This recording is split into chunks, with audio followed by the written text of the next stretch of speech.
The Retro Buzz starts right after this.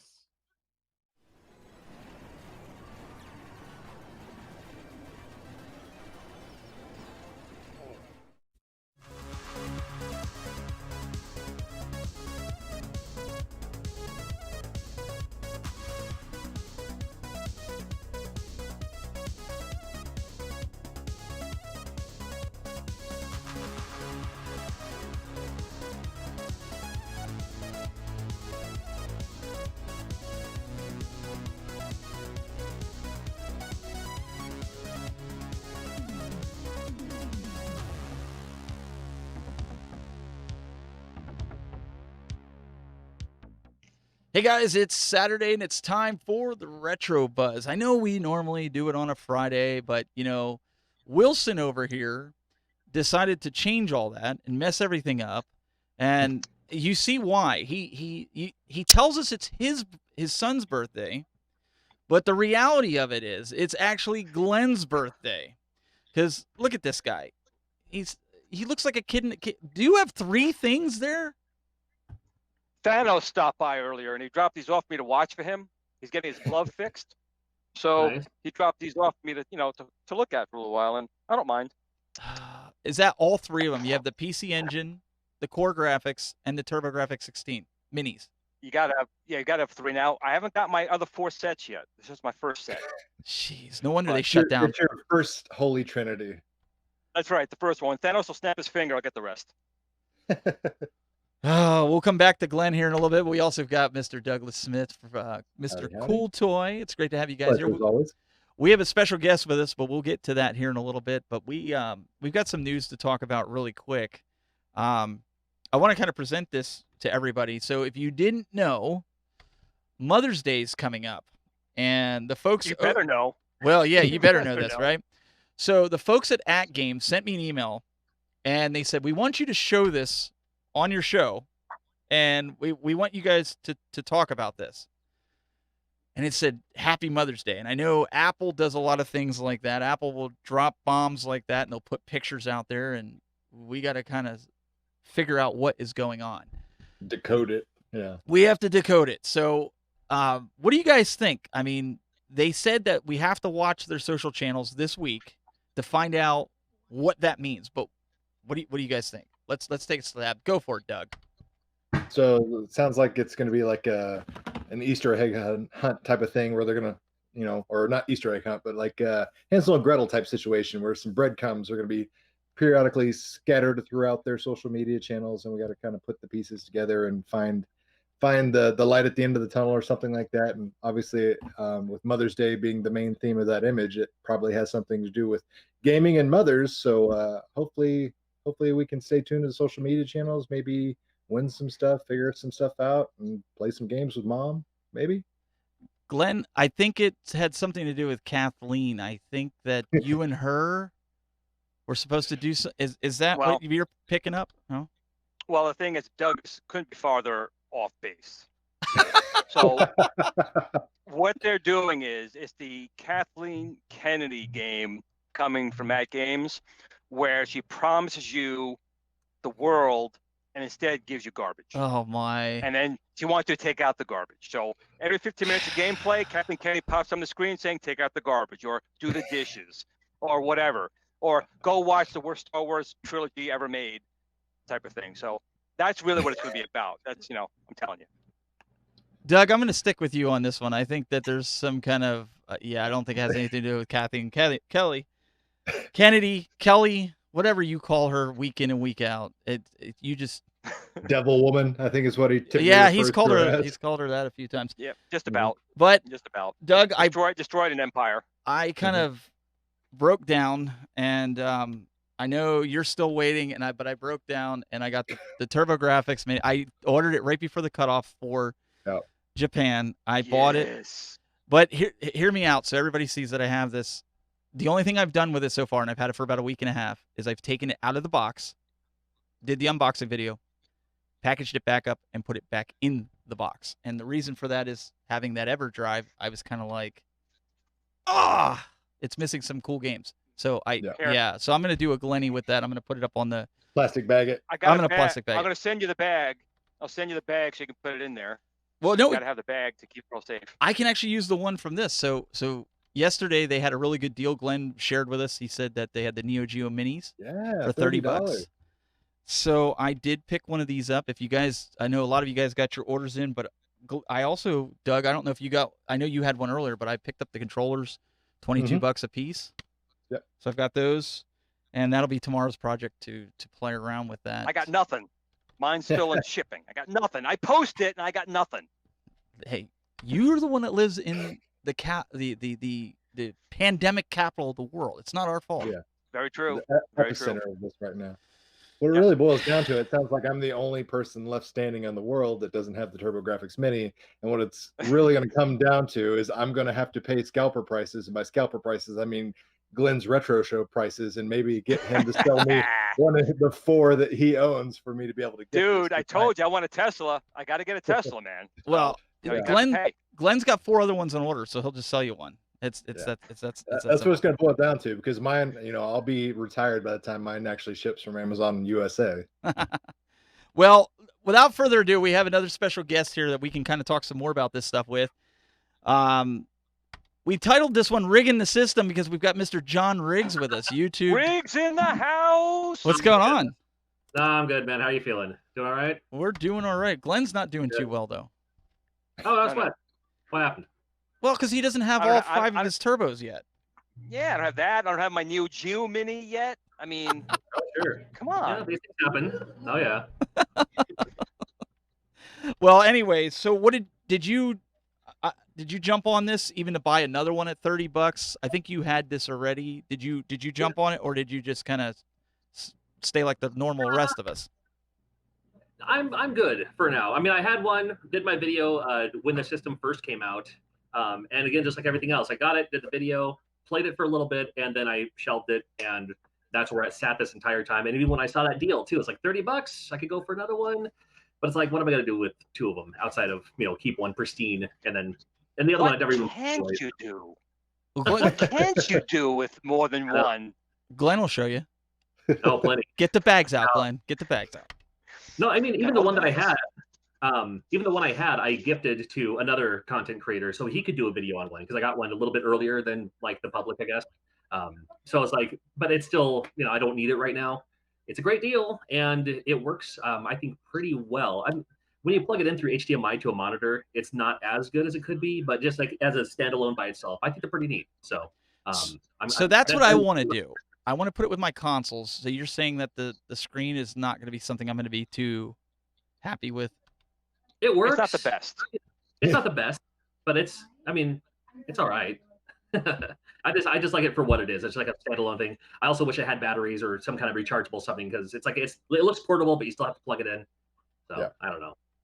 See, that's what I like about John, and he had the keyword right there. He likes it for what it is. A lot of people take things. Well, it's not as good as the arcade machine. It's not a $5,000 Neo Geo arcade machine. It's not supposed to be. It's not supposed to be. He takes it. He could take it for what it is, and enjoy it at that point. He can still have issues with it, but at least he says, "Okay, hold on a second. This is a small mini unit. It's an emulation unit. Let's enjoy it for that, and then I can take a look at it from there." So that's what I really like about John, is he can do things like that. So you're not going to be a purist? No, I mean, you can't be, especially when it comes to emulation, especially when it comes to like these portables, these handhelds. The Evercade's coming out soon. I was checking that out. Yes, I watched that video. That I want one. I mean, you almost can't be a purist. Fortunately, I'm not as sensitive to lag. Good Lord. Hey, that's okay. He's photobombing. So it's fine. But if somebody with like the NeoGeo Mini, maybe down the line, I'm waiting forward to like Cool Toy doing some kind of modding thing where he actually shoves an entire NeoGeo in the back of it somehow, and soups up the. So it's like it's portable, but it has like a 20-inch like monitor or something. We'll see. I want a real NeoGeo. I really do. Never had one as a kid. I never had one. Me neither. Mm-hmm. And that's kind of how it was with the TurboGrafx. Well, they're just too much money. They're too much money. I know John has one as well. I got the NeoGeo X Gold. I got that, right. And I've never even taken it out of the box yet. It's still sitting in the box, so I don't even know how well if it works. But to own a real Even now, it's expensive. Right. Yeah, that's a big thing. It works. I mean, it works like what your NeoGeo Mini does, the NeoGeo X Gold. It's, purists are like, it's just, it's not what they wanted it to be, but I thought it played just fine for the games I wanted to play it on. So, what do you think, Doug? You've had it for a while. Mm-hmm. Is it all that it's hyped up to be? Should people be thrilled that they got it for $30? Somebody like me who didn't have it before. Yeah, $30 is a steal in my opinion. I got mine during the Black Friday deal. I got it for $60, and it came with 2 controllers, which was a heck of a deal because the controllers are what I was after. Because in reality, you're not really going to enjoy playing it like this with adult-sized hands. The HDMI out port, it works and everything, but it's just not as good as it should or could be. I bought it for collectability. They actually have a stand you can buy from Japan that places under it. And it looks like the old school Japanese version of the Neo Geo arcades. So I've got mine on one of those, and I've got it next to my New Wave Toys collectible Replicate arcades that kind of fits in with that scale. So that's what I've utilized mine for right now.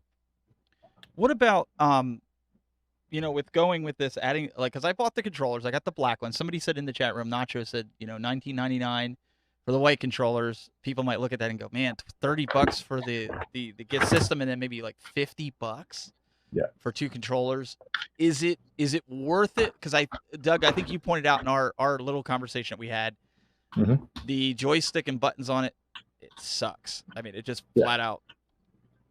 Right. Yeah, I mean they're not a clicky joystick or button or anything. They just mush and they have no response to them. So it's just and again, back to the adult-sized hands. You're obviously not meant to really get your hands in there and be able to play a game enjoyably. I mean, you could play something like Metal Slug where it doesn't need, super precise movements. But if you're going to play one of the fighting games, you're obviously not going to want to do it, Zoolander style like this. Well, I mean, you could. You could, yeah. Could. It's just not ideal. So the controllers were what I was excited about. They got that nice little D-pad. They got the white and black version, so you can go whatever you want. But I like plugging these in. And then the ability, they got that, was it the Neo Geo arcade stick that is kind of like a companion piece. Yeah. You can plug it in and use that, or you can just play those games, and it's got HDMI out as well. So I like what they're doing. It's just I didn't think the MSRP initially was where they needed to be. I think where these $60 to $30 sell point is where they need to be. So hopefully they're still making money. I'd like to see them proceed to release future things like this and expand upon it. But the $129 that they were asking for the arcade stick, and I think the NeoGeo Mini was originally $100 as well without any controllers. I thought that was a bit steep as well. Yeah. You always give it to the the early adopters. They always get the screws. If you wait and got patience, that's when you win out. Like the PlayStation. I mean, look at the PlayStation Mini. Yeah. Right, the PlayStation Mini. I bought it for $99, and I got a sucker hook right in there. It got me, and it was garbage as it was. Of course, look-wise, it's great. Just emulation-wise, it sucks until you hack it. Right. The only one that was probably worth its price, if you were able to get it, was the NES Classic Mini. But of course, no one got it at that price. You pretty much had to get the scalper price on those. I got mine for $22. My PlayStation Mini, new from Best Buy. It was a fire sale. I almost bought 2 or 3 of them, but they would only let us get 1 per person. But yeah, that's a good price. $23. I saw some woman at Best Buy give her 2 kids. Here's a I'm sure kids. she walked out with her Mini. The you kids stayed there as slaves. Oh yeah, I would have. Yeah. So John, let's talk about your new acquisition. I know we've all been on the train here with the At Games Legends Ultimate. And now you're on board with it. You got it. What made you decide to get this cabinet? Because there's some mixed emotions out there. People are like, Arcade 1-Up is king. People are like, why would you want to go with a company that's had a bad reputation all these years? And I mean, everybody that has one of these arcades, for the most part, they love this thing. This thing is like a gold mine. So talk to us a little bit. What made you decide to pull the trigger on it? Well, for me, it was playing it.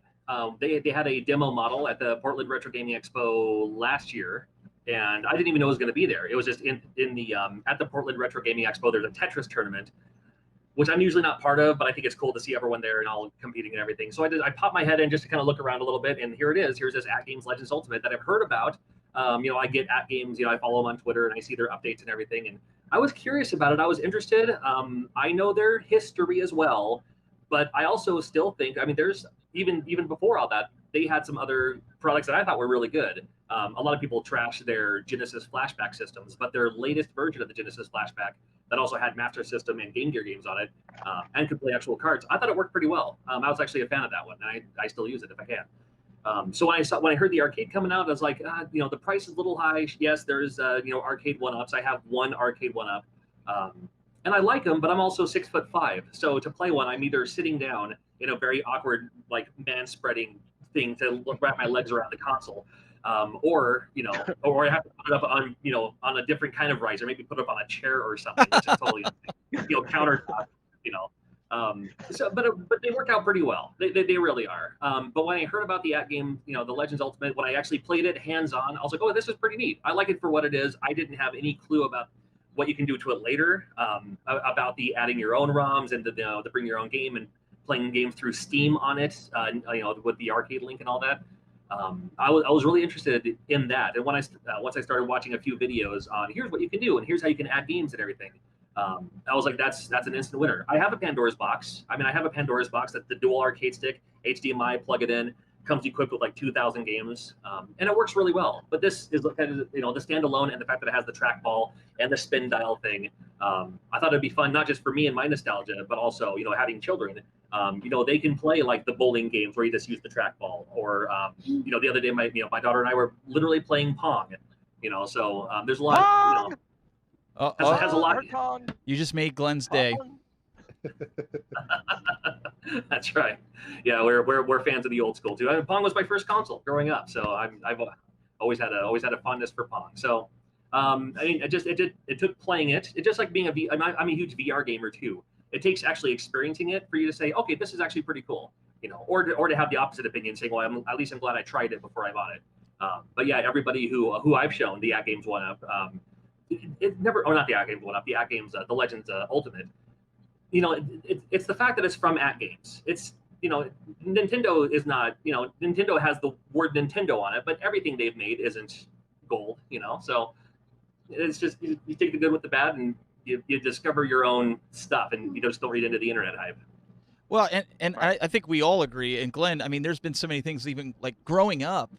We talked about the TurboGrafx 16. Every kid that I was around, nobody had one because everybody said Nintendo's best or Sega's best. That was the wars. Right. And now what does everybody want? That's exactly it. There's so much word of mouth, especially back before the internet, where people would say, no, you want the NES or Genesis. No one wants this other one. So no one experienced it. And then eventually no one experienced it. And it was just word of mouth. Oh, it sucks. It's no good.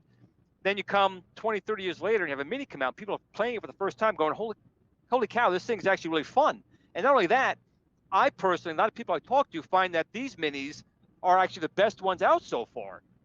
Just because of the whole experience, the good game library, the interface, the way it's put together. It's just a really nice Mini. And a lot of people never got to experience it because of word of mouth. That it just sucks and no one wants it. And it's a shame. But at games, as you see right now, as John just said, that they had a stigma. And for whether they deserved it or not is up to the individual person. People know I got all of them anyway. I take it for what it is. That's what John does. And as you take them for what they are, they're enjoyable. They're not supposed to be, exact replicas of the arcade machine or stuff like that. They're a $30 impulse buy. You go to the store. Oh my God, I remember those games. You buy it and you play it for a little while. That's what they were for. It was almost like a stocking stuffer type of thing. So but at games did release some that were not good, like the ColecoVision flashback they did. It was okay, but the controls were all wrong colors. They just weren't done right. So there's some missteps.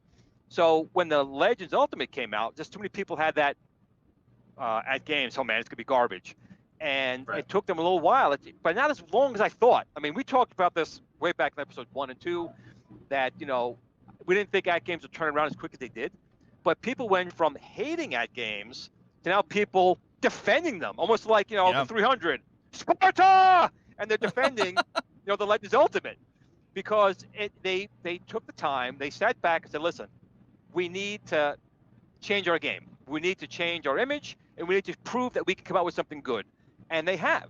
And not only that, after the fact of selling it for what it was, as John said, enhancements, ways to add more games, more things you could do to it. Blend retro Shortron joysticks, all kinds of things you could put on there. It's just the fact that they came out with something that's kind of open-ended, for good or bad. We come into also the part with piracy. It's kind of a big thing now with some of these machines, and that could hurt the retro community on one side of the coin, but on the other side of the coin, pirating and people using stuff illegally has always been here. I mean, it's something it's like a dark little secret, but people like John, you guys, myself, obviously, if you come out with something and it's decent, we're going to buy it. In my case, even if it's not decent, I buy it, but whatever. But the point is, these companies are realizing that our community, the retro gaming community, is just as viable as an Xbox One or a PlayStation 5 community. Money is to be made, but you got to make something decent. If you do, they will come. John Diamonin in the chat room, he's standing up for Doug here with the whole Sega. He's like, no, the TurboGrafx didn't do well because Sega and Nintendo were just better with a larger library. Yeah. You're not coming. What? What? Hello? I can't hear anything. Don't transmit reason. That's why you can't hear it. But I have to agree with John on that. I think, John Riggs, I don't know if you agree with that too, but there's certain games on the TurboGrafx 16 it's like, where did that come from? Like, you have these great killer games, and then it's like the filler. Yeah, like really bad fillers. Like, okay, what's the one that has the Beach Boys song that's playing in the background? That'd be Yo Bro. Or Yo Bro. It's like a bear that's riding a skateboard, and I was playing it, and my daughter goes. Then for the TurboGrafx 16, they have Camp California. Yeah, which is its kind of sequel. What is that? Like, I still don't understand the point of Yo Bro. I played it. It was catchy because I know the Beach Boys. It's the 90s, dude. Yo Bro was it. That was where it was at in the 90s. No. You said yo, you said bro, you said bear on a skateboard. That's the most 90s thing I've ever heard. It's no bro. No bro. Get the no bro. Every system had those. Every system had the the gold, and then there was the filler stuff. And I had a TurboGrafx 16 back in when it was. I think I got one about 6 months after it came out because there was a couple of games on there I really wanted to check out. And then I already had a Nintendo from way back in the day, and I already had a Sega Genesis. And because I always have to get all the consoles because there's always going to be those exclusives that no one else is talking about. Yep. During the console wars with Nintendo and Sega, it's like I like both of those. And I was the one kid on my block who had the TurboGrafx 16 too. But just by playing through those, and you find you're going to have your blazing lasers and your bonk and your and whatever else. But yeah, you're going to have the Ogro. You're going to have Impossible. You're going to have all these other ones. It's like, oh man, come on, Keith Courage and Alpha Zones. That was the seller right there. Hey, Keith that was packaged. That was good. Yeah, it was pack-in. That's right. That's why it should have been. There's so many other games that should have been the pack-in. Yeah. They should have done that. It was the pack-in because no one would buy it. It was based on an anime that never came out in America. Yeah, it was a game that when you bought this machine, you're not buying this machine to play that game. You were buying it to get some other game. But Keith Courage and Alpha Zones, it was just like the wrongest wrong of a packing game. Maybe that's a smart idea. I mean, back then, Nintendo released the Game Boy with Tetris because they knew that people wanted to play Tetris. So here's your Game Boy with Tetris. If it happened today, there's no way they would make Tetris for free because they're going to buy it. So Keith Courage and Alpha Zone, they can get away with, because people are like, oh, Legendary Axe, this game looks awesome. I want to buy that. But if it's already free, then that's money out of their pocket, So may as well throw in. Think of it. Look at Sega. Sega, they didn't want to pack in Sonic, but Sega USA says, no, we want to put Sonic in there. That's our biggest game. Why are we going to pack it in with the Genesis? Why? Sold machines. Just that simple. That's when I bought mine. Yeah, I bought mine when I bought my Genesis right when they had Sonic as the pack-in. And then I had to go out and find a used copy of Altered Beast. Yeah. So I got like 5 Altered Beasts. Oh, of course you do. Upstairs, of course you do. Beast. One for every level. Let's shift gears here a little bit because there was another retro game that just came out that was remade, completely redone. And I don't know about all you guys, but I also, not only did I pre-order it as Doug did, I believe. I wanted the original Genesis case for it along with it. So I did that, but like Doug said, we won't see that for months. But I also got it from the Play Store, and that is Streets of Rage 4. And Doug, I hope you don't mind I'm hijacking your footage here go for from it, earlier. What do you guys think of this? I mean, I played it last night. I got to like mission 2 or 3 because that's all the time I had. What's your overall thoughts on this? Well, Doug, since it's your video, we'll start with you so you can kind of. Okay. So it looks like Yeah. you're talking down there. Yeah, I had a blast with it. Like I was like, okay, I'm gonna stream and play a little bit of it. I kind of thought I'd play for an hour and just enjoy it that way, and I ended up beating the entire game in one sitting. I hate you. I mean, it took me 2 hours to do it, but like it was still super fun and enjoyable. Like I didn't feel bored with anything.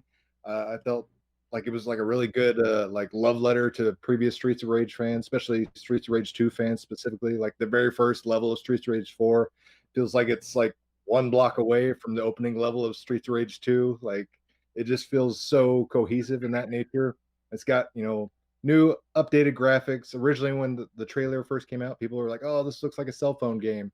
And I kind of thought that as well until I saw some actual like updated gameplay footage, and then you can really look at the level design, the details. Like there's so many little nuances going on. Like there's flies buzzing around trash and garbage. There's pigeons that fly around. There's like little dust particles that give the stages an extra level of depth. So I was really impressed with it. The soundtrack, it had the original composers from Streets of Rage 2 coming back to do the music.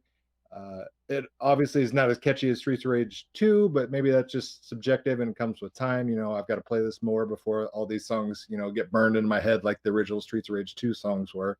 So far I've been loving it to death. All right.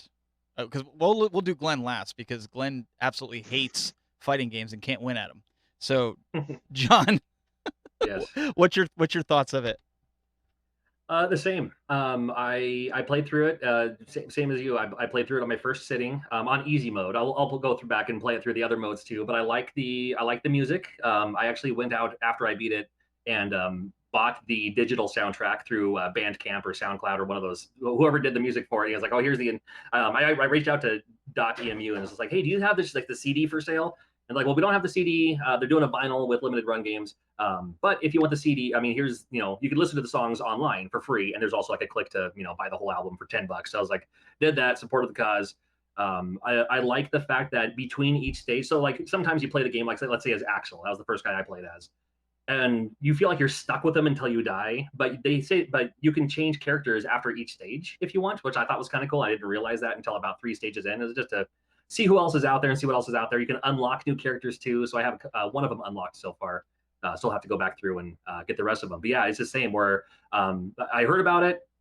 Cool. You know, I love the Streets of Rage games back in the day, especially Streets of Rage 2.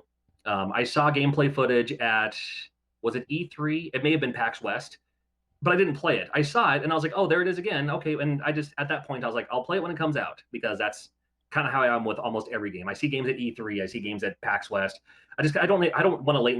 I'm not waiting in line for 2 hours to play some game I'll play in a couple of months. I just kind of look over. It's like, okay, yeah, I'll check it out when it comes out. You know, no big deal. And it's out, and I'm glad I did. And I played a little bit online too. I played 2 stages online. The first one, I think I was running off of their Wi-Fi or something, which was, I mean, it had to have been like a 96 baud rate. I don't know. It was like super slow and stuttery, and it didn't quite move as fast. But then when I backed out of that stage and went to another online, it's just a random, like, here's who's all playing online that you can join their party. You can just jump right in.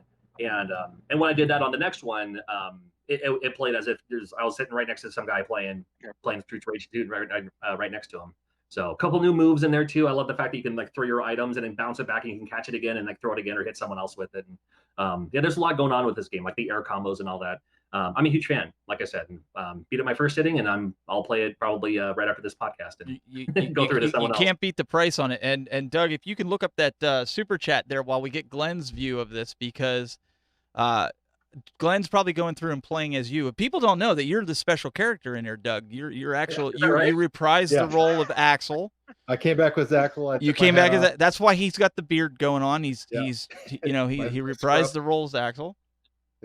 No, we got a super chat from Zohar. It says, I remember seeing ads for NeoGeo and GamePro mags and thought Turbo Graphics is not that turbo in comparison. So NeoGeo and Genesis destroyed Turbo. Ooh. Oh, interesting. NeoGeo. What? Yeah. So those are fighting words. Yeah. Look Hello? what Glenn You had to guys do. there? Glenn had to go get reinforcement because he's getting his butt handed to him about the turbo graphics. You notice Yep. this? Yeah. So if What's you're that? Axel, that's What? skate, right? There you go. Yeah, there you go. Well played. Glenn, did you get Well, did you get it? Streets of Rage? Streets of Rage? No, but I'm gonna shock you guys in a couple of things, and Cole can even testify. They're talking about Streets of Rage. What is my favorite Sega Genesis game? I just gave you the answer. Streets of Rage, right? So not only did I play 1, 2, and 3, I beat Streets of Rage, all 3 of them. So Streets of Rage 2 is my absolute all-time favorite Sega Genesis game by far. It's just a fantastic game. The soundtrack is phenomenal, and to be honest, that's one of the things that hurt at games with their consoles. If you play Streets of Rage on the flashbacks, usually the audio is like horrible, and you can't ruin that soundtrack. The soundtrack is legendary. So with that being said, I haven't played Streets of Rage 4 yet, but we're talking about the minis. I will definitely give kudos 100% to Streets of Rage and Sega on that one. It is just a phenomenal game. It's probably one of my favorite games of all times, next to Pong. And the price, you can't beat the price, right? Like they could have came out and just said you're gonna drop 60 bones on this thing, and what was it, $22? I think it was, or was something like that. And there's a lot of replayability and things to go back for and unlock, and go figure, you actually got to like play through the game to unlock things as opposed to the whole pay to win and like loot crate and all that kind of stuff. Like they did it the way it's supposed to do. Well, I'm thinking about I have it for the PS4, but I'm actually thinking about buying it on Steam as well so I can play it on my Legends, because P-Dub said you play it in arcade mode on the Legends, and it's how it would be if it was in the arcade. So that kind of got me excited, and I might buy it on Steam as well for whatever they have it for, $20 or whatnot. Right. Mm-hmm. Totally. Yeah. So it might be worth. Did any of you guys get it on Steam, or you do all PlayStation? What did you do it on? I got mine on Steam because that I did the physical limited run order, and like I told you earlier, don't expect it to actually show up on my doorstep anytime soon. So I didn't have to wait. I wanted to play it now, so I ordered it on Steam because I just I already had a physical copy coming on my Switch, so I didn't see the point in buying a digital copy as well. So I played it on Steam. That way I could also play it on the Legends cabinet if I wanted to do that way, and really enjoyed it.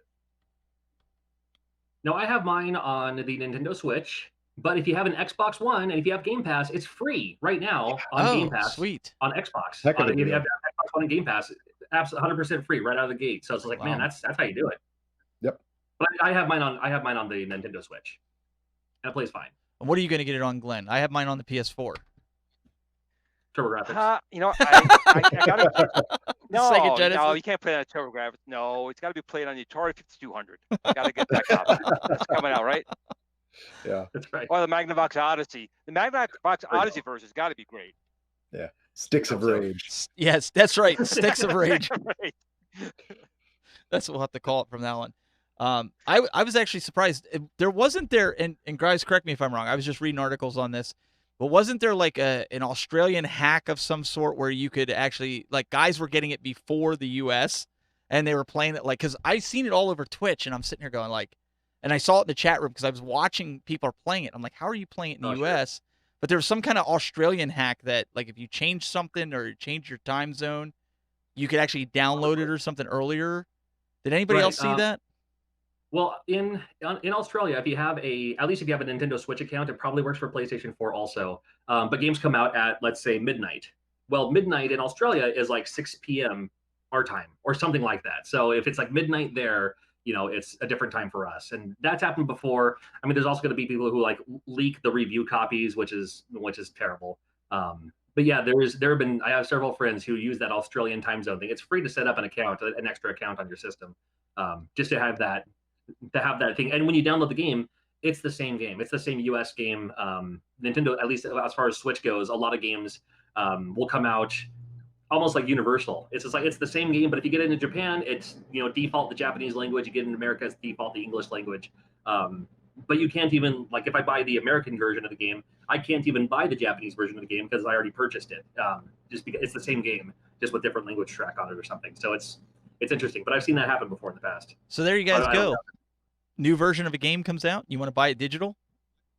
Get yourself an account. Yeah, play it early. Get on Twitch before everybody else. for the body painters to get on there. There you go. Yeah. I'm sorry. Everywhere I go, it's like, you know, part of my job, my day job, is I work for a software company that makes broadcasting software, right? And we get we had this guy that called in, and he was like, hey, I'm trying my hand at Twitch. He does like one of those tinfoil hat type shows, right, where conspiracies run amok. And he's like, you know this guy? Well, he's like, I'm on every platform, and I go on to Twitch, and he says, you know, I don't know what I'm doing wrong. He says, I go on there, and I can't get any viewers. And in my head, I'm going, because obviously you don't want to tell him, like, well, maybe because your content is not something for Twitch. But he's like, yeah, I go on there, and he says, you either have to be blonde and sitting there being all ditzy, or you have to be painting yourself. And so I got a kick out. So I went on Twitch, and I started looking, just perusing. Because usually when I stream, I just stream gameplay, or I go to the retro section and watch. And I started looking where he's I'm like, oh, my goodness. He's right. That's the only way you're going to get viewers around here, right? So that's why I make that joke all the time. But it's true. You know, It's a proven method. It's not the only proven method, but we've seen Doug do it many times. Yeah, I mean, I'm not shy about my body paint. You know? I seen that. When I go to Hobby Lobby and they've got a deal, you know, I'm going to take advantage of it. You know, 40% off.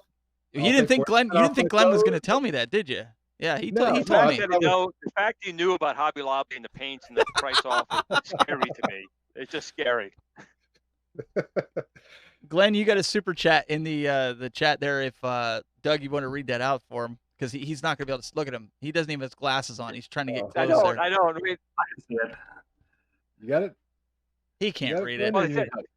Well, he's asked a question I can't even answer. How do you get 15,000 plus members on the device? I don't even have 15,000 plus members. I mean, I think I got 15 members. I mean, I don't know. I guess you got to do this. You got to go like this. Money. Make it rain. Make it rain. No, but I think more and more we're going to see these digital games coming out faster and faster from articles that I've been reading because of everything that's going on. John, I want to ask you, like, how do you feel? Because Doug, myself, and even, well, we know Glenn because he's got 5 of everything. How do you feel about the whole downloadable content? Are you one of those that, even if you download it now and you got to wait 2 months for a physical copy, are you one that has to have a physical copy? You know, if there's, I don't shy away from digital. I'm a huge fan of indie titles. Some of my favorite games on all modern consoles are all indie games that don't have physical copies of them. And I'm not waiting for limited run games. I'm not waiting for special reserve. There's a ton of companies who will take these indie games that are digital and make them physical. IndieBox did that for Steam games. If there's an option, I'll buy the physical 100% of the time. But if there's not a physical, I still won't shy away from buying the digital. And I have a decent collection. I'm not a collector. I just happen to have a collection of a bunch of games. And for that reason. And then sometimes, you know, well, my end of day theory is just, yes, it's physical and it's on a disc. Like I purchased like Final Fantasy VII Remake for the PlayStation 4. Couldn't wait to play that. And I could have downloaded it, but I bought the physical disc, which is fine. But some people are like, I have friends, trust me, I have friends who are just like, I will never even play it if there's not a physical version of it. It's like, well, yeah, but down the line, when you pop in that physical disc, if there's no more support for it, you're just going to have a coaster, because when you pop in the disc, it'll be like, hey, you can't play the game without updating it. So here's all your updates. Right. And then it's going to dump the information from the disc onto the console anyway. And then the disc is basically just the key to make that, you know, digital game work in the first place. So it's just like, I like having the physical version too. And if there's a physical version, I'll grab it. But anymore, especially with having children too, sometimes having these digital games, it's just so much easier, like for flights or whatever, just to have my Switch loaded with however many games are on there. You know, some of them are games I purchased, some of them are review copies of games still. You know, but then having to like take a game out, put it back in, take a game out, put it back in. The problem with that also, though, is then you're in that iPod mindset where you just listen to the first 30 seconds of a song, skip, 30 seconds of a song, skip. You know, when you actually pop in the disc and you have to play it, now you're committed. You have to play this game that you're playing, as opposed to playing something on a RetroPie where, you know, the first time you die, okay, that sucked, move on to the next game. So it forces you to sit down and actually play the game. Well, Glenn, do you think this is slowly killing the resale of games by having the digital only? I mean, because think about it, if you got digital only, you can't trade them in. A lot of these kids, like you look at your son, I'm not saying he does it because you probably wouldn't allow him to, is he's not taking his old games and trading them into GameStop and getting ripped off, as some of these kids are doing, right? You know, for the newest console. Is it killing the industry in a sense? I don't think it's killing the industry, but I could say a couple quick things. One is I agree with John. Like, I don't mind a digital copy as long as it doesn't require like a server authentication. So when this company goes belly up or vanishes, you can't play the game That's anymore what because you can't scares me. authenticate with a server. That's what I don't like about the newest games. There are games you could download and, you know, it plays local. It's fine. If there's an update, it'll take it, but it doesn't need the update to play. But as to what you were asking, I know some people who, like my son, I bought him, of course, he never played with it. I bought him a 3DS, which is now my 3DS because he never played with it. But it came with a couple of games like digitally installed on it, right? Now, mine's fine because it's in a bag on the shelf. But other people I know played it and the machine broke. And when they went to get a new one, they had to buy the digital copy on a cartridge. They didn't put it back on there. It's like they lost it, type of thing. Yeah. So that's what kind of bugs me about that type of thing. So I'm not opposed to digital only type of game. Now, like Doom, right? Doom back in the day. First, you could only get Doom or Wolfenstein on, you know, it was not, I guess it was still digital downloads, but you could play the game. You could download it. You could play it. It's only when you got these games where people, you know, like trying to think of a game that went away, the server shut down, and then when those servers shut down, the game is worthless. It's a paperweight. Mm-hmm. That's why I have a problem with it on a number of levels. One, from your point of view, because you bought this, now you can't play it, but also from a historic standpoint, because the game's offline until someone hacks a way to get it going again. And most people are not going to hack every single game that server's been shut down on. No, there's a historic point to this. I mean, these are games, yes, but these are also people's times at coding. It's just history as well. This is our history, like art. But Glenn, what about if the hard drive dies? Like right now, we're all going back and we're buying these TurboGrafx 16 original cartridges and playing them on our. You can't do that. 30 years from now, is your son going to be able to go back and buy, you know, your hard drive is going to die. It's inevitable. It's like 5 years, 5 to 7 years. Answer for that. In 30 years, I'm going to be dead, and everything I have here is going to be in a garage sale for 5 cents. He's going to put it outside saying it's junk. But I guess take it. And you three are going to be there getting all the stuff that I saved. My son's going, I don't care about it. Yeah, make sure you send us. Tell Cole what our addresses are and our phone numbers so he can give us. You know, no, but seriously though, like the collectors of future. Right. That's the thing is, I mean, we talked about it before. Is that everything we have, even your Switch, at one point the hardware is going to fail and die. So the only thing you could do is, as emulators come out, the ROMs get dumped, is hopefully holographic storage, which exists now, believe it or not, comes to fruition, because that stuff's supposed to last like 1,000 years. That's the only thing you're going to do, honestly, really. Right. When you think about it, I mean, we have the Internet Archive. If people know about that, there's actually the Internet Archive that does archive a lot of the games, but they're still part of the experience you're never going to get. Like what's going on now with Arcade, want to bring back the NeoGeo Mini cage, right? So the ROMs, the inside's already emulated. There's people who have been doing that. Game & Watch is emulated, but you'll never have that physical shell, you know, and that's part of the experience. I mean, we're playing all the like the TurboGrafx 16 games or Nintendo games on a computer emulator. It's just not the same. I mean, you're playing the game, yeah, it's fun, but the experience is different than when you have the actual controls and the console. It's just a different experience. So I think eventually, as time goes on, that's going to just be lost to time. You're just never going to get that again. It's just going to be playing the games in an emulated fashion. That's just the way it's going to be. You're very depressing. You're depressing. John, what's your take? Come on. He's depressing. He's depressing us. No, you know, and I was thinking back to the resale value of the whole thing. Now, I don't really sell my games. I don't mind trading a couple of them here and there.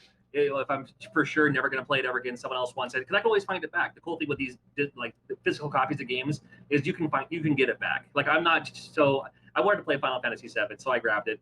But things like what's a game that came out kind of recently? I can't even think of one. But I don't mind waiting. Like, you know, give it, you know, like Last of Us 2, it's going to come out. Do I need to play when it first comes out? Not really. I can wait a while, and then I'll get it when they drop the price by half within a few weeks later. Sometimes it seems like when they do this. It's when you resell a system that's full of digital games, though.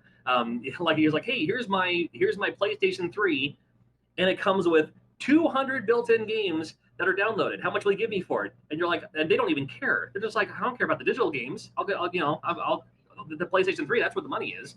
The digital games don't have any value to it. You're basically just, you know, you're renting the pleasure of playing these games until you move on. And that's why what Glenn was talking about. That's why preservation is so important. I mean, places like the Strong Museum of Play in Rochester, New York, places like the Video Game History Foundation. They're taking all these old archives of games for PC, for NES, and anything else really, and just having them archived somewhere. So there is an instance of it. It's a part of video game history. We've lost so much of that back in the 70s and 80s and even in the 90s of games that they're gone and they'll never be found ever again, literally. Just like movies, movies deteriorate after a while. So all these great films from like the 30s and 40s are gone forever, and it's such a soul crushing thing to think about. And that's where we're at with the cusp of all this. He's right. He's right, because it's an art form. I mean, it's entertainment, but this is an art form, and it's stuff that has to be preserved, and it's just getting more and more difficult because there are companies that don't want their stuff touched. They come after you for it, but we need to preserve it for our kids, not my kid. He doesn't care about it, but other kids want to play it. Somebody's kids. Right. Somebody's kids has to play it. Right. So it's just. I'm not trying to be depressing. It's just a reality that the older something gets, the harder it is to keep it going. And to be honest, we were talking about this the other day, Stephen, that maybe we do a segment where I talk about a game that no one even remembers at all. Yes. Like a game from the early 70s or 80s that was a great game, but it just disappeared over the course of time. And if people go, oh my God, I forgot about that game, and they bring it back to the forefront. There are tens of thousands of different games out there, but Pac-Man, Donkey Kong, Dig Dug, those are the ones people remember. They don't remember the other ones. Well, I know too. And John, I was watching, even though I have the TurboGrafx Mini, I watched your video where you went through each of the games because I was new at it, and I wanted to get somebody that's been experienced because I respected the fact, like you and Glenn, when you say, I've had this as a kid, these are the cool games to play, and I'm sure, Doug, you do the same thing. Some of these games, like, I probably wouldn't have clicked on in the menu system, but you played it and you were like, oh, this is really cool. This is what you do. You go through and do this. You know, that to me, those videos are like, those are gold, because I don't have time sometimes to try to figure out, what game does what. And sometimes I go into like, yo bro. Right. Like, you know about Yo Bro, and that's a system. That's a system killer. It's like, oh, I really want to play this game. The first game I want to try is Yo Bro, and you play it, and you're like, how did this even exist? And then you're done. You're just like, well, I tried. Yeah. And, you'll never experience Military Madness. You'll never experience Summer Assault, which is another great game. There's so much out there. Well, I'm sitting there. I don't know, Glenn, if you had the same experience because you were defending it, but like, Yo Bro, I'm sitting there going, this is awful. And then I'm watching John's video, and John's like, yeah, this isn't really a good game. Experience, you're going to have the gaming experience with a console. You got to have the good, and you got to have the bad. You do. That's bad. More bad on the Sega Genesis, but whatever. But you still have to have some bad there as well. So, Yo Bro, was it a good game? No. But, I'm sure someone liked it. It was good enough to have a sequel. I mean, like I said, they made Camp California for the TurboGrafx 16 CD, the TurboGrafx CD, Camp California, with actual Beach Boys music. I mean, it's just not even like inspired by. It's just like the actual tunes are the background music of that game. And apparently that's probably where all the money went. All the money went to the licensing for using these games, and not enough actually went to the programmers. And a thing to remember, real quick, is that these games are released in Japan, and the culture is very different there. So that Yo Bro with the bear and a skateboard being in California, that's how they kind of perceive the area. So to them, it could have been a hit. That's why it came out as a sequel. But I would doubt that very much, that they thought that was. So before we got to wrap this up, right. Before we wrap this up, John, we got to ask you. So all-time favorite game. Okay. All-time favorite system. And what game are you looking forward to playing that is coming out? It changes every day, and it does for most. But my go-to favorite game of all time is Zelda 2: The Adventures of Link, just because how I felt when I first played it back in the day, and I played it right when it first came out. It was just, I loved The Legend of Zelda and that style. I grew up, like I said, with Pong. I had the Atari, grew up in the arcades. here it is, late 80s. I finally got my NES, which has been out for a couple years by now. So I just had those earlier Nintendo game memories. But then when I played Zelda 2, it was during a time when Nintendo didn't care about guidelines. They were like, here's Super Mario Brothers, now here's Super Mario Brothers 2. And you probably know that Super Mario Brothers 2 is a different game in Japan anyway. So then here's Legend of Zelda, and here's Legend of Zelda 2. And nobody said, at the time, like, that's not Legend of Zelda. That's nothing like Legend of Zelda. It should be this. It's like nobody cares. Like, oh, okay, that's fine. Here's Legend of Zelda 2. And I loved it. I loved that side-scrolling platformy part, but I loved the you can still build your levels, gain your levels. I'm not a huge JRPG fan. When it comes to like turn-based battles, it's like, man, I just want to hit you. I don't want to wait for my turn. To me at the time, it was fantastic. It's dated now. If you play Zelda 2 now for the very first time, it's pretty rough. It's just like, it's like monotonous kind of. But thinking back to how I felt when I first played that game, that's why. And the NES is my favorite system of all time, just because of the variety. It was that perfect time in my life where I was like, here's just what they had and what was available, and I made friends back in school. Like I must have been elementary, middle school for me when the NES came out, where I was just like, I have friends today because we played Nintendo games, and we didn't have the internet back then. We had Nintendo Power every other month at the time. So when it came to games like Legend of Zelda or like whatever else at the time, you actually had to make friends with other people to say like, hey, did you ever find where this one thing is? Like, oh yeah, I found this thing, but I can't find this. And like, oh, I know where that is. It's over here. So it was a fun time. It was a fun time for video gaming growing up, for sure. Awesome. Games that are coming out Trials of Mana just came out. I'm not the biggest. I like Secret of Mana. I don't think it's the greatest game ever, but I like it. And I played a little bit of Trials of Mana, but not much for the Super Famicom. But because it's kind of going back to that thing where it's not turn-based battles, you're just fighting people. I mean that game just came out. I haven't even had a chance to play it much. I played the demo for a little bit, and I'll grab the full version of that eventually. But games that are coming out soon, the first game that comes to mind is Iron Man VR, because I'm a huge VR gamer. So I'm curious to see what they're going to do with Iron Man VR. But I'm sure there's other games I just can't think of off the top of my head. Cool. Well, and there's shots fired in the YouTube chat room towards Glenn when we were talking about Yo Bro. Okay. So Nostalgia, our buddy Nostalgia over there, he said Yo Bro was probably better than the original 3 Star Wars films. Glenn, before you say anything, let me put you. Wait. Let me put you full screen and take off your lower third, because I have a feeling you got 3 minutes. Go. Wait. Well. First of all, I assume he meant to say either the prequel saga or the Kathleen Kennedy abomination. He was not talking about A New Hope, Empire, or Jedi. No. He's talking about the original 3. He said, original. He said, original "Come at me, bro. Come at me, bro." Yeah, but how old is Nostalgia? Him original 3 sounds to me like prequels. I cannot even get into that. I can't because he's doing the bait. He's just trying to get me agitated, and I'm not going to let it happen because it's working. It's not possible. No, not at all. Not at all. Now, if we're talking about Kathleen Kennedy and how she ruined Star Wars, I could talk about that all you want. Or how she destroyed Disney down in Florida with Doug was down there and it was like, there's no one there. Nostalgia said episodes 4, 5, and 6. He said episodes 4, 5, and 6. Yeah, he's playing. Me and him are like that. He's just playing. He's just trying to get into my skin because no. Sorry, not buying it. not falling for that trap. If anything, I can say Jedi was a little bit weak because it took Chewbacca and his people and made them into little teddy bears. I mean, that kind of was stupid. But other than that, not falling for the trap. Absolute perfect films. Right. Perfect. Well, before we got to sign off here, I want to let everybody know this Monday, 2 days from now, we're going to do a special episode of the Retro Buzz, 6 p.m. Eastern. We're going to have Al Link.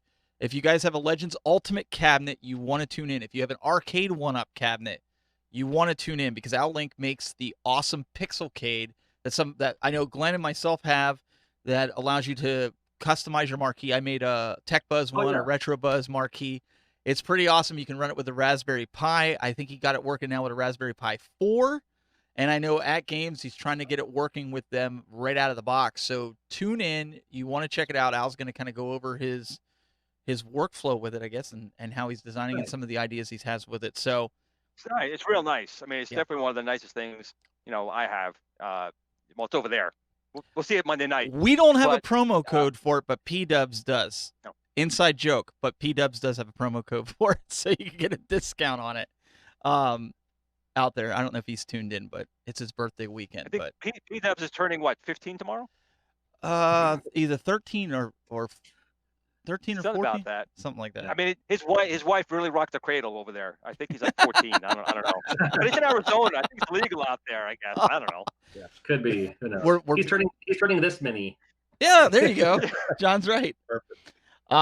Also, guys, want to let you know if you're interested. I know a lot of you guys have requested over the last couple months and stuff. We actually have our Retro Buzz shirts. You can go up to tpublic.com/thetechbuzz, or you can go to thetechbuzz.net/store, and you can see, I know Doug, myself, we got them here. They got the really cool design that doesn't look like Glenn got punched in the face, so you guys will enjoy these great shirts that we have made. And like I said, we're working on getting the mugs. They told me with everything that's going on, it's going to be a little bit yet, so we'll be patient with that and get that. But yeah, I mean, John's going to stick around for a little bit afterwards, hopefully here, and we'll take some phone calls. But John, thank you so much. Let everybody know where they can find you and what you got going on.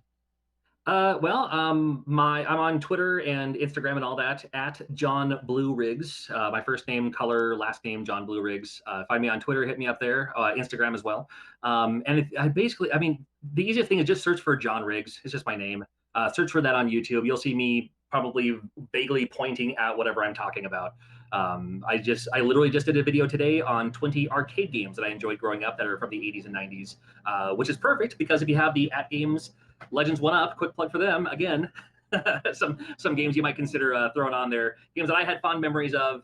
My videos are kind of quicker pace where it's like I don't try to go into too many details. I suck at doing reviews. I learned this trying to do YouTube a long time ago. I suck at doing reviews, so I don't even bother doing reviews. I just like, here's a game, here's what it looks like. What do you think it's cool? I don't know, but check that out. But I have a bunch of videos that are like that. But I'm probably best known for trying to either fix broken video games with open cart surgery, and I also show you how you can hack your own Nintendo game. So maybe you want to be in Super Mario Brothers. I show you how you can take out Mario, put in yourself, and then put that back onto a physical cart to either play for yourself or to give to someone for Christmas or something like that. And I show you how to do everything and links to all the tools you need and everything. Awesome. Well, we appreciate you jumping on awesome. here. Yeah.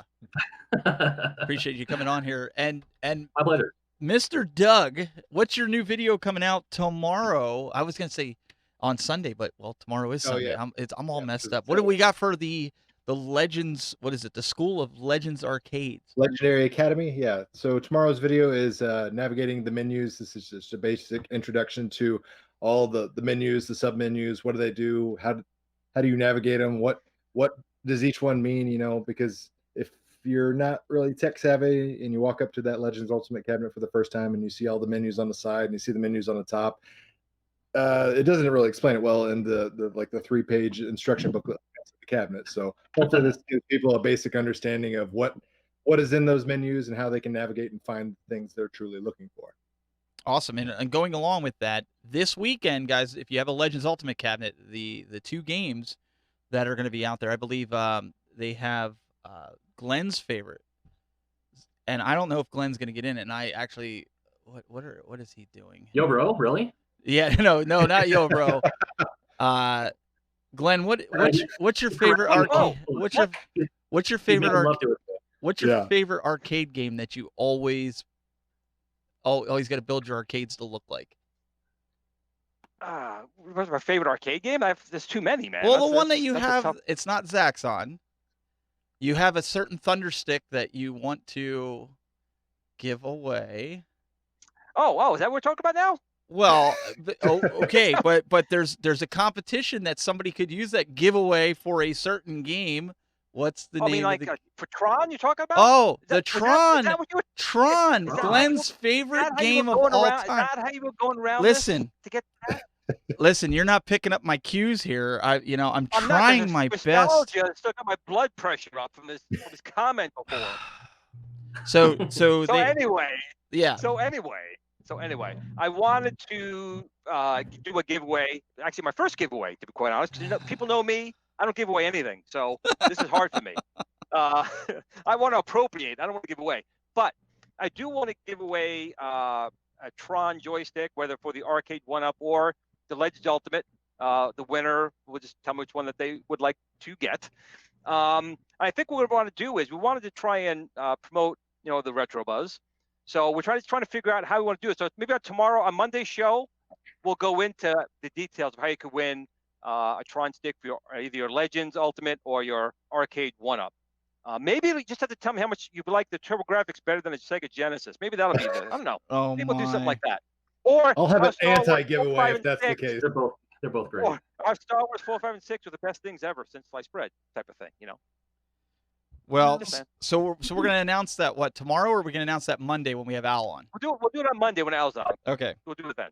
So either way, it escapes me right now. I just messaged Jason because it escapes me. There's another game that they're doing the tournament for. Make sure you check it out. Follow him on social media. He told me, I had so much stuff I was trying to remember here. Oh, bless him. He texted me. Here we go. Fix It Felix is the other game that they're. Yeah. So we got Tron, Fix It Felix. Fix It Felix Jr. He said. So Right. got it pulled up here. So make sure if you guys are into that.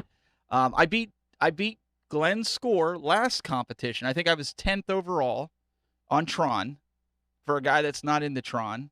I learned how to play it that day because Glenn had a higher score, but he didn't do it through there, so it doesn't count. So I don't deal with technology. no. If it's not on the leaderboard, it doesn't count. Exactly. So I don't want to hear it. Exactly. So my I goal. don't trust the internet. You don't trust anything on the internet, man. Listen, my goal of the whole tournament with At Games was not to be first. And I told the other people, I'm like, just keep me in there so I'm higher than Glenn. That's all I care about. You all can beat me. That's fine. As long as I can say that I beat Glenn, Mr. Tron, I'm happy. That's right. Tron. That's it. There we That's go. all I care. I don't care if Doug what I'm comes in gonna there and do- beats me or John. I'm gonna do my score on videotape, and I'm gonna send that to Nope. Cleaned up. Doesn't count. Has to be on the nope. Billy has to- Mitchell. Billy nope. Mitchell will vouch for my score. You better get Walter Day over to your house, okay, and have him stand there, because then maybe I'll believe it. Maybe. I can look at Walter. Wait, I can look at Walter Day. Maybe. There we go. Need the referee shirt. Not bad. That's not bad. All right, we'll give it to you. So that's what's coming up this weekend. So it ends tomorrow night at midnight, I believe. Jason can correct me if I'm wrong in the chat room, but midnight tomorrow. So make sure you guys check that out. The At Games, get in the tournament. It's a lot of fun. We've done a few of them. It's a lot of fun. But make sure you guys go check out Glenn in all his billions of places on the interwebs. But the main place you can check him out. Not as many as John, but I'm getting close. Well, Okay. you guys can compete. There we go. Glenn started a new project with his son. Why don't you talk a little bit about that really quick, because then we got to wrap this for post-show. Yeah, just my son's now 15 and he's got his own channel, but I figured we'd start doing it together. So we're doing a new show. It's a live stream only called Glenn and Cole Plays. We'll pick a game, a console that he hates, but I love, and torch him with it for about an hour. And we'll play the game. So It sounds like a lot of fun. Oh wow. it is for me. Tough love.